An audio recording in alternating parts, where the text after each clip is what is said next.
Hi, I am reading my poem today, Matthew Prior, Solomon on the Vanity of the World. From nature's constant or eccentric laws, the thoughtful soul this general influence draws, that an effect must presuppose a cause, and while she does her upward flight sustain, at length she is obliged and forced to see, at first, of course, a life, a deity. What has forever been and forever be. At first, this poem by Matthew Prior reflects a more natural worldview than a faith-based one, as he describes nature and its eccentric laws and the world as vanity, since he refers to nature as her, and while she does her upward flight sustain. He would seem more humanistic until the end of this short poem, where he describes a deity. In this way, he must recognize there is someone larger than nature at work, someone in the background causing things to happen. The point of this poem seems to be about laws of nature, cause and effect, that will forever be in existence. Matthew Prior seems to acknowledge Newton's work, possibly referring to tides going in and out, planets speeding up, heavenly bodies obeying the same law, as he reflects in his poem, The Thoughtful Soul, this influence referring to Newton himself. An effect must presuppose a cause. Upward flight sustains, talking about the laws of nature. At length, she is obliged and forced to see, seems to be about heavenly bodies obeying the same laws. In this poem, what is at stake is recognizing the wonderful work that Newton discovered to be foundational for science and future discoveries. Matthew Prior seems to acknowledge the worldview of Newton regarding how everything seems to be orderly and with a cause and effect, speaking of planets turning in orbits due to the elliptical path they meet. Vanity of the World feels more like a satire, as he speaks about the world's vanity. The larger cultural tensions would be understanding nature is so perfectly ordered that this would require a creator.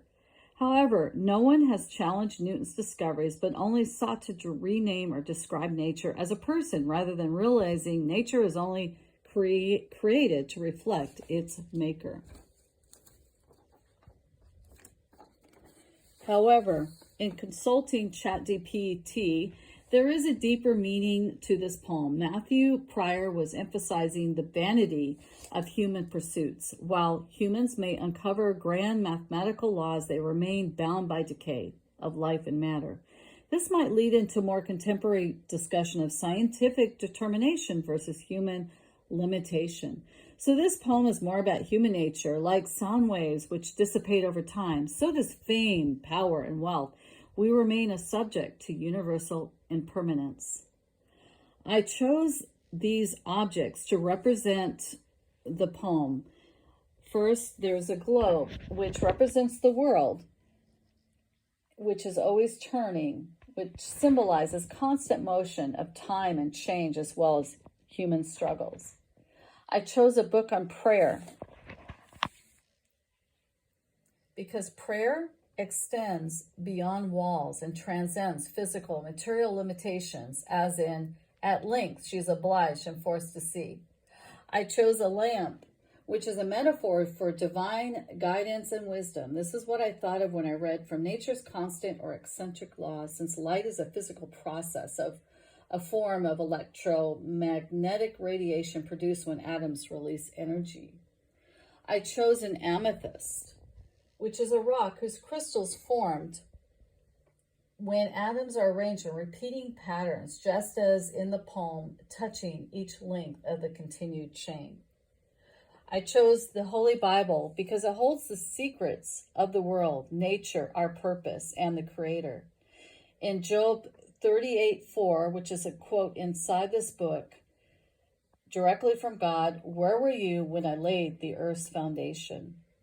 Lastly, I chose this Chinese vase, as its symbolic meaning is prosperity, just as while fame, power, and wealth dissipate over time, so this vase will not always be with us.